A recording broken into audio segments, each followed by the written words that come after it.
Welcome back to Truck Tech, everyone. We're so glad to have you back, and we're also glad this week to reintroduce one of our favorites here on the show, and Steve Girsky, the CEO of Nikola. He said a year ago, he would come back and we talk about what's going on at the company. We're just a little bit of ways from the second quarter earnings report, which really, did some good for the company after a few weeks of tough times in the market. We're not going to spend a lot of time on the market, but we are going to talk about sort of what the last year's looked like. And Steve, thanks for coming back on. Thanks, Alan. Great to be here. Yeah. Well, you know what? I think we got to start with, I don't think it's a softball question. I think we've got to sort of ask you, you've been in the job for a year now. What 2 or 3 things really stand out to you in terms of accomplishments? Obviously, you're still here. People continue to say, they're not going to make it. They're not going to make it. And here you are, you're making it. So what 1 or 2 things really stand out over that first year as CEO? I think what stands out to me, Alan, is getting trucks on the road. First of all, getting that BEV truck, BEV 2.0 back in the market was amazing. Remember my first week on the job, our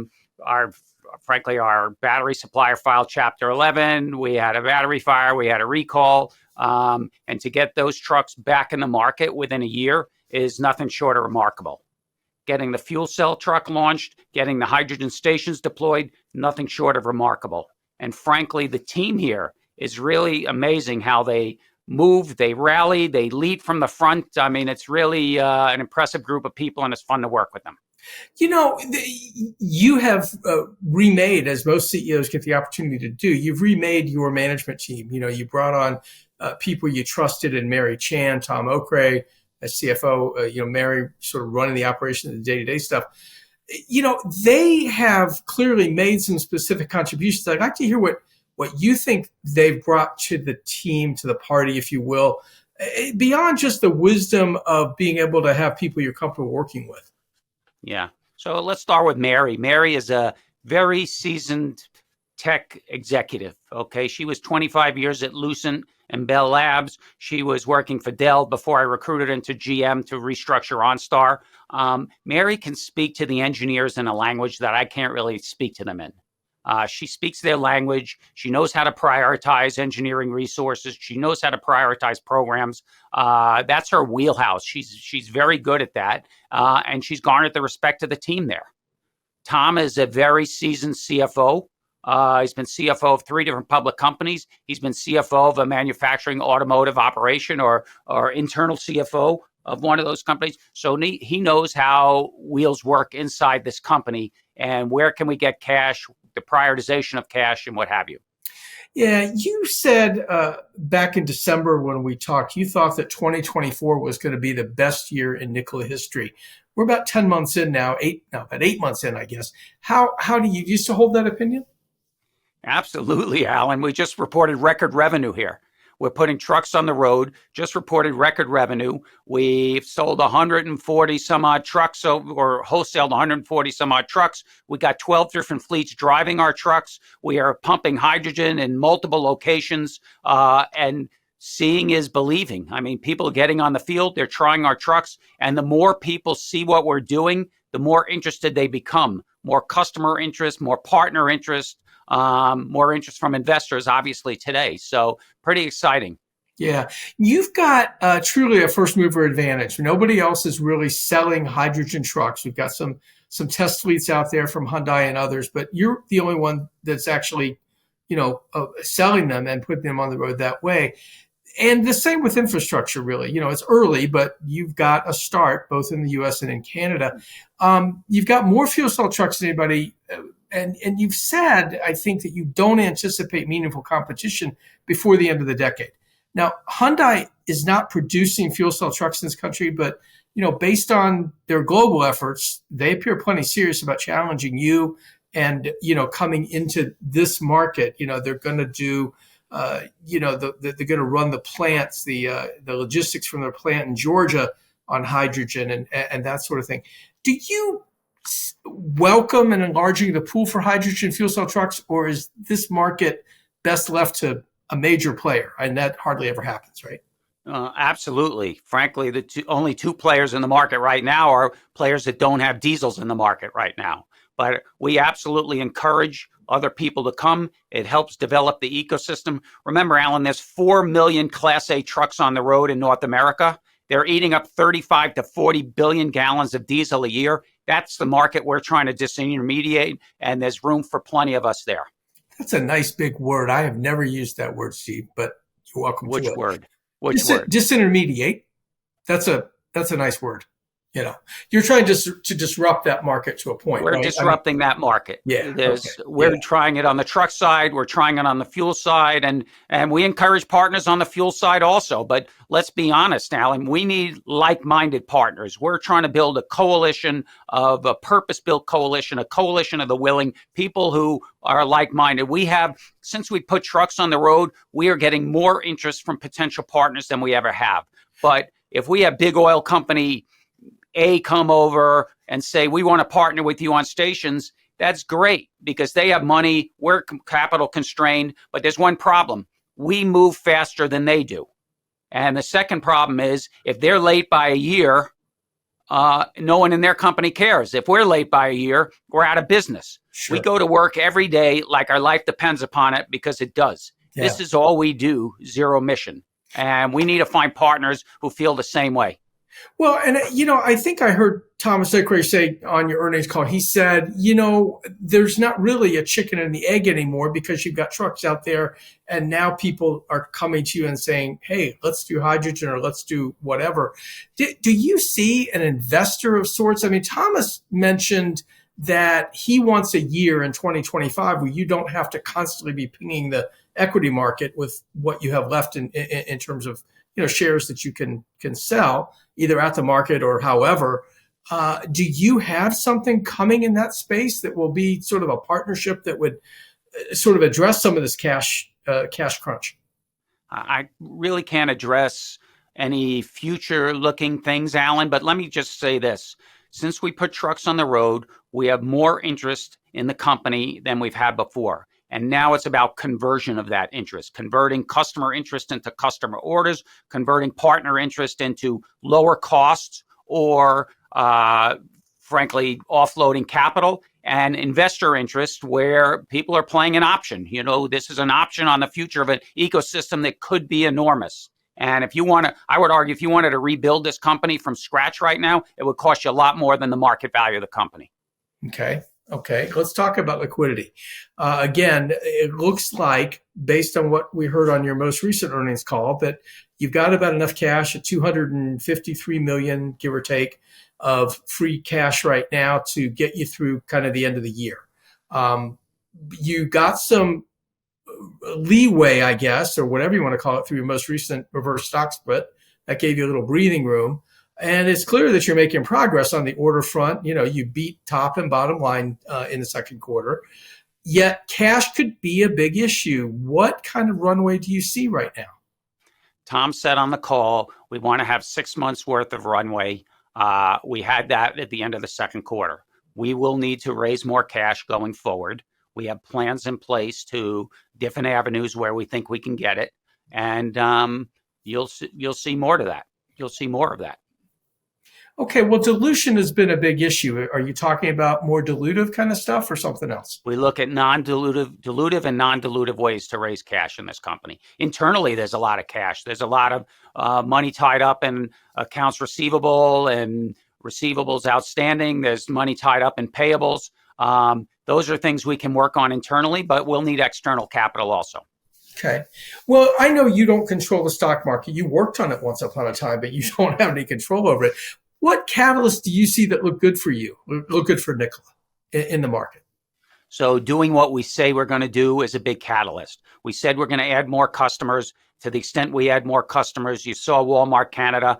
We have lots of big customers that are trying our trucks. Some are in demo stage, some are in early purchase stage, some are working through the legalities of purchasing. We can't control their timing. They announce these on their timeline, not our timeline. All we can do is continue to run our business. So doing what we said we're going to do, deliver more trucks, deliver trucks to bigger fleets, bigger name fleets, logos as we call them, put more stations in place, getting people to use our stations, validating this ecosystem, we think will bring interest to this company. Yeah. I saw, and I'm sure you did too, on social media, a whole bunch of JB Hunt trucks that looked a lot like Nikola fuel cell trucks. You alluded to a big multimodal company on your most recent earnings call. Is that the match? Is Hunt kind of coming on board now with this? These guys, the customers announce on their timeline, not our timeline. That's all I can say. But Alan, we have lots of customers trying our trucks. Some are in demo stage, some are in advanced demo stage, some are working through legalities of how do I actually deploy these things. Yeah, yeah. Tesla made practically all of its money early on selling, pollution credits, right? I mean, that was really all they were reporting for the longest time in terms of, positive numbers. Now, you have just begun the idea of selling NOx and advanced clean truck credits. You got some contribution in the second quarter. I don't know if you want to share how much that was. How do you see this playing out, going forward? Is this now another stream of revenue for you that you see being, a growth opportunity? So this is an example of non-dilutive capital, so to speak. And again, was a small number in the quarter. We're just getting on the field with this. We're just trying to figure this out. There's a whole process. This credit market is very opaque. It's not clear. We got credits. I think Tom said a number. Was it 25 to 50,000, something in that zip code per truck? Yep. We don't bank on that, but it's out there. And again, the more trucks we sell, the more credits we generate. And frankly, listen, at GM, we bought a lot of these credits. Right. Don't get me wrong. And I think that's what the bigger guys, the diesel guys, will do. What does it cost me to put a diesel? What do I make on a diesel? What would I lose on jamming a zero emission truck in the market? And can I just buy credits to make it easier? Sounds a little bit like a bookie. You get something on each end. I mean, if you can sell credits to a diesel maker that, and again, with the pull ahead, which we haven't gotten to, but we're looking at 2027. A lot of these guys are going to have to pull ahead. Maybe they don't want to go to your truck right now, but you've got credits that presumably you could sell them. And that helps you, scale, I suppose, right? It's another way of funding our business. It's not on, a Tesla scale. But it's an incremental source of revenue and capital that we didn't have before we were producing trucks. Sure. Okay, so incentives in California mostly, and some other states, drive a lot of purchase consideration. You've got 99% of the HVIP vouchers, and no, I'm not going to say what HVIP stands for. It's too hard. But you've got 99% of those in California, and you're converting a fair number of them. Was it 350 or thereabouts so far? When do you see fuel cell sales standing on their own without incentives? Or, and I'll give you an out here, will those incentives morph into things like the DOE's hydrogen hubs, where there's, funding available there? What we're finding, Alan, so the answer to question one is it's going to be some time. We need to build scale. I mean, we're only targeting 300 to 350 trucks this year. We need to build scale to drive the cost down. And there'll be continued modest cost declines over the next few years, and then we'll get into next gen where there'll be a more material cost decline. But we need to drive the cost down. We need scale to drive the cost down. Incentives in California help. There are other states that are pursuing incentives. They have this FOMO going on. They want to be able to play in hydrogen, play in zero emission, so they're offering incentives on their own. And there's also the stick, the regulatory environment. Namely, I need to have a certain percentage of my trucks on the road be zero emission by 2027 and up. Or I buy credits to make sure that happens, right? Yep. Okay, got it. All right, so let's talk about BEVs for a minute. We're seeing some slowing all across the market for battery electric trucks as the pre-buy, kind of gets going. And we don't know exactly where that is today, but it looks like, 25 and 26 will be pretty heavy years ahead of the 2027 EPA emissions. And I know you're watching all of that. You wanted to be in the market with both BEV and fuel cell trucks. How do you see the demand and the environment for especially BEVs right now? So right now, we are in the process of getting all our customer BEVs back to them. It's taking longer than we thought, but it's still happening at a decent clip. After that, we're going to get all the dealer trucks in inventory back to them, and then we'll start selling battery trucks out of our own stock or new battery trucks starting in the first quarter of next year.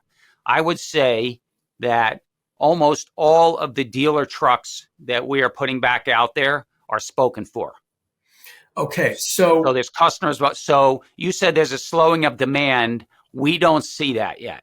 Okay, we don't see it yet. That doesn't mean we won't see it, but we don't see it right now. We see the dealers wanting every truck they ask for to get back and get back faster than we can supply it. And we're getting inquiries on next year. Well, of course, those trucks had been out there and came back, and now they're going back out. So I'm not sure that that's an equal counting against, say, new orders. You had an order, I believe, for 40 trucks or something, 40 BEVs that was actually placed with you. And, the last I heard anyway, you were going to do BEVs on an order based as opposed to, building for dealer stock. That's still the plan? Yeah. And that'll start early next year. Okay. Got it. All right. So hydrogen itself, hydrogen ICE is now getting internal combustion engines is getting a lot of attention in Europe. You said recently that you just traveled the world, and you probably know the European governments look kind of beyond the small amount of nitrogen oxide or NOx that they produce. They're going to call them zero emission. If the U.S. government clears the way for hydrogen ICE in a similar fashion, are you in a position from a distribution of hydrogen standpoint to take advantage of that? In other words, you've got fuel, and if it's going to be a direct, fuel, would you be in a position to participate there? Absolutely. So we're agnostic. We're not.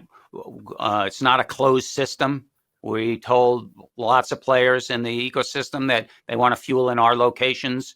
They're more than welcome. The fueler coming up in Santa Fe Springs that's opening Monday will probably fuel others. We've had inquiries from someone else to fuel in one of our Long Beach sites. We're happy to accommodate anybody. Okay. So, a lot of times, especially with drop-in fuels like natural gas and I presume hydrogen, when it gets moving, that's going to be behind the fence. Are you looking at perhaps even putting HYLA, operations, the modular fuelers behind the fence for somebody if they want that? I mean, you wouldn't turn that down, right? Some customers have asked for fuelers on their site, and we are open to accommodate that. We're helping them with that. Yeah. Okay. So when we think that's the beauty, and not to interrupt, Alan, that's the beauty of the modular strategy. Okay, we put these modular fuelers. They're not as efficient. They're cheaper. We can put them in place faster. They'll fuel 20, 30 trucks at a shot, start to build density and go there. So if you're going to start a behind the fence type thing, this is a perfect way to do it. Okay. Well, I know you've got the product. I've seen it.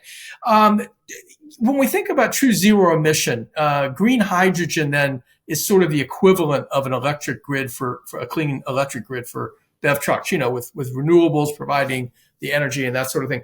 What percentage of hydrogen is Nikola using now that you would consider green? Very low, but because frankly, it's an availability issue. There's not that much green hydrogen available. Later this year, likely fourth quarter, we will be getting green hydrogen from Plug Power out of the Georgia area. Okay. Now, lots of companies are making electrolyzers, including Plug Power, to make green hydrogen from renewables.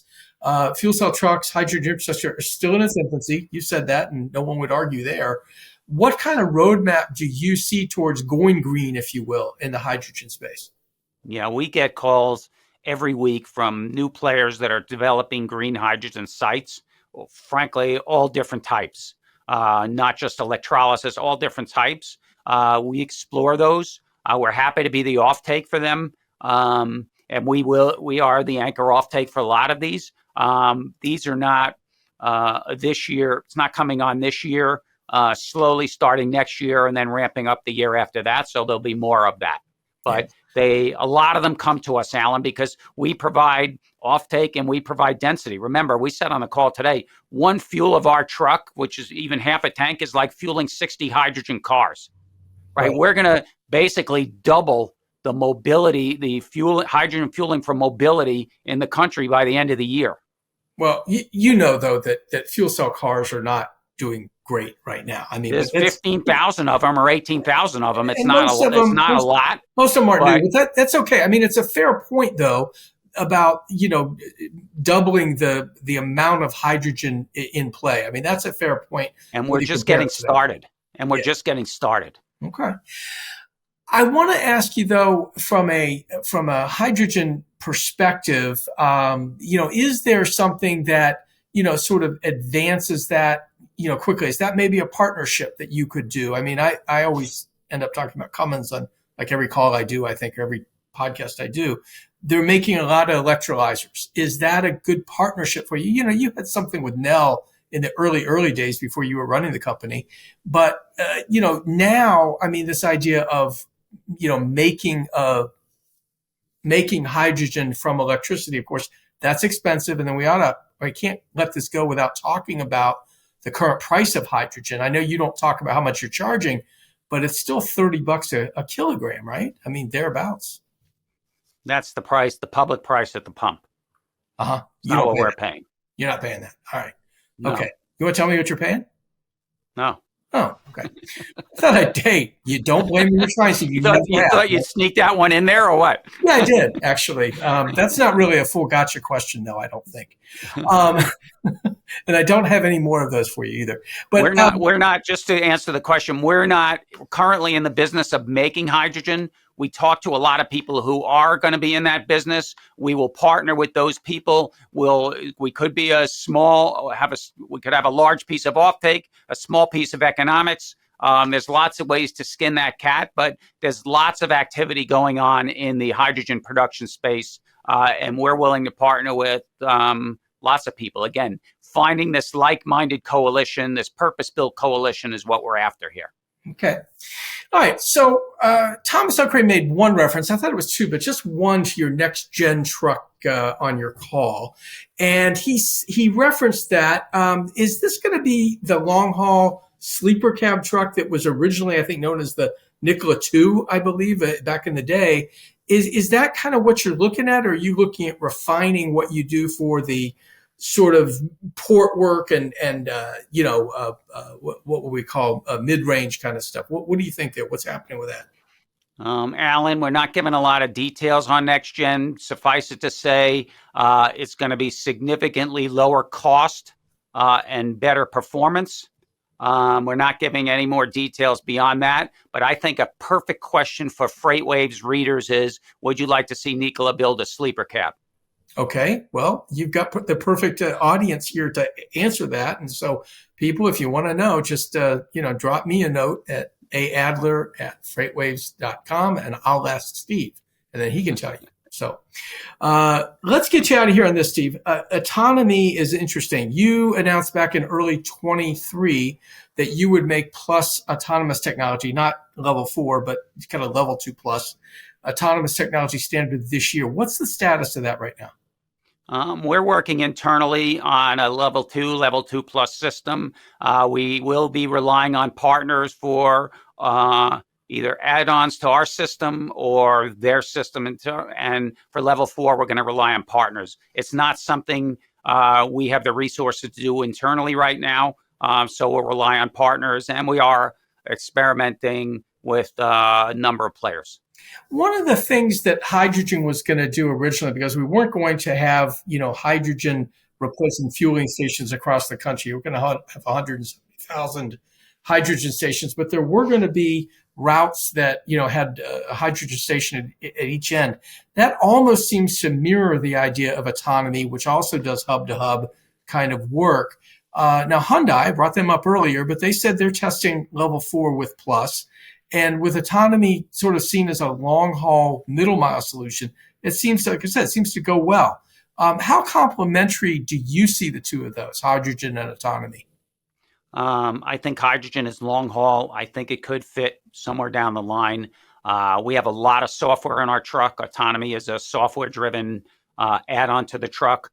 If there was hypothetically a next gen, we would make it sensor capable for which sensors. Each autonomy system may need different sensors. We'd want it capable for those. So I think it does fit well with hydrogen and autonomy long haul. Down the road, yeah.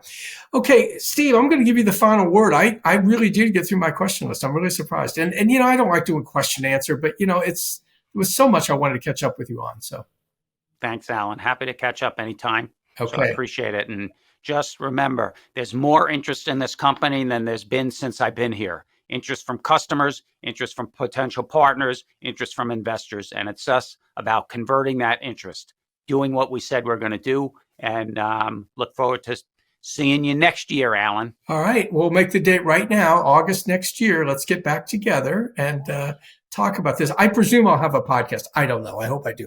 But and I'm sure I'll see you before next year anyway. I think hope so. To see you. Yeah, I think so. All right. Listen, thank you, Steve, so much for coming on again and for being with us here at Truck Tech. Thanks, Alan. Take care, everybody. All right. So, folks, we are going to, again, talk about the Future Freight Festival coming up in November. There is in Friday's newsletter a discount coupon to save you some money on attending that. Also, you have until September 6th to nominate companies for the top Truck Tech Top 25. Try to say that quickly. And maybe Nikola's one of those. I don't know. But anyway, you've got opportunity there, and we hope you'll take advantage of it. Thank you so much for watching. We'll see you next time.